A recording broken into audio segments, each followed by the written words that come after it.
The Samsung Galaxy S4 is the most popular member of the 5-inch 1080p Android royalty, and it improves on just about every specification of its predecessor. The smartphone ships in a retail box with pretty standard contents. You get an AC adapter, micro USB cable, and a headset. The Galaxy S4 can work with a number of additional interesting accessories, but those you will have to buy separately. The screen has grown to 5 inches, and the Adobe RGB screen setting provides you with much more accurate colors, solving the unrealistic colors issue of the AMOLED displays of old. With the high pixel density that stems from the 1080p resolution and Super AMOLED's natural advantages, the Samsung Galaxy S4 packs what is arguably one of the best displays on the market right now. Despite the larger screen, the Galaxy S4 has virtually the same footprint as the Galaxy S3, and it's slimmer too. The size of the new Samsung flagship also compares favorably to that of the HTC One, even though the HTC smartphone packs a smaller 4.7-inch screen.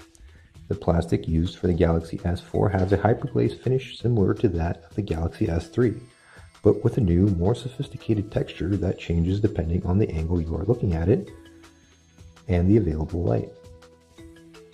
It's not the most attractive smartphone around, but it's quite practical as it helps keep the weight in check while allowing Samsung to keep the user-replaceable battery and expandable storage.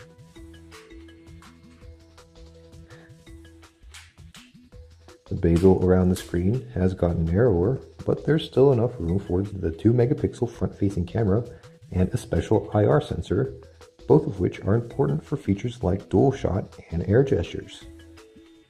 The back of the Galaxy S4 features a slightly protruding 13-megapixel camera and LED flash.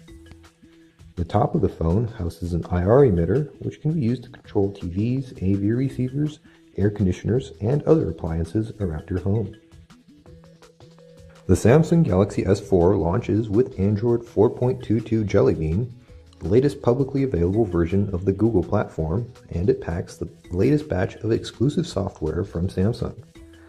That includes the TouchWiz interface, which enriched the Android experience not only with major features like multi-window, but also a variety of tweaks and improvements.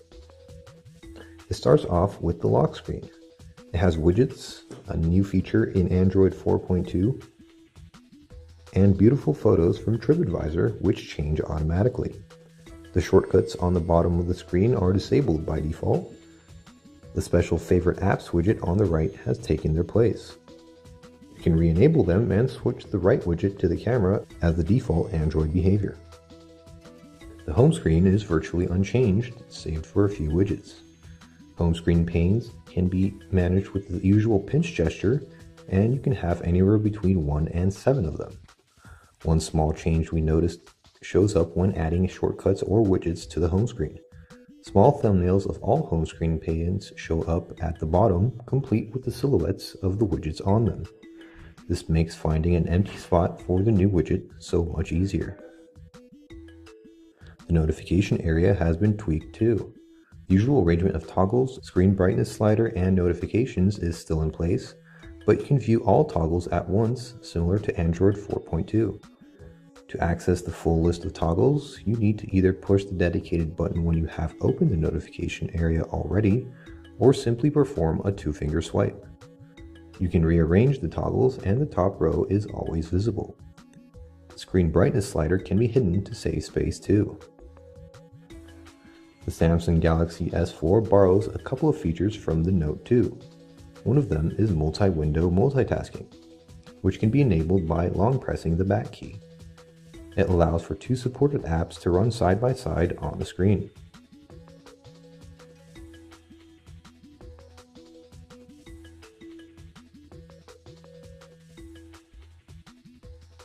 Another is Air View. Basically, it turns your finger into an S Pen. You can hover your finger over an item on the screen to view more info, for example the text of an SMS, the calendar appointment text, photos in a folder, and so on.